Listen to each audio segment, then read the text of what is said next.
Friends చూడండి, బూర్లు విలేజ్లోనే ఎంత సింపుల్గా వండుతారో చూపిస్తాం మీకు. చూడండి ఎన్ని బూర్లు ఉన్నాయో, నూరు ఉంటుంది మీకు ఊడుతుంది.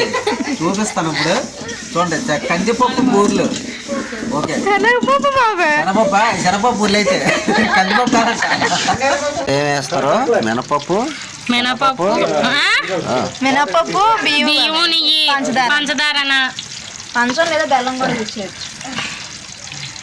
ఊర్లోనైతే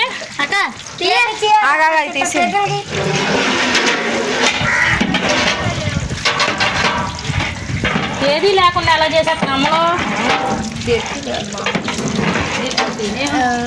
దాంతోనే తీయాలి. భయంరా బాగుంది. భయపడకూడదు. ఒకటి ఎవరో చూడకూడదు. అయ్యో వంటగా వండుకోవాలి బూరి.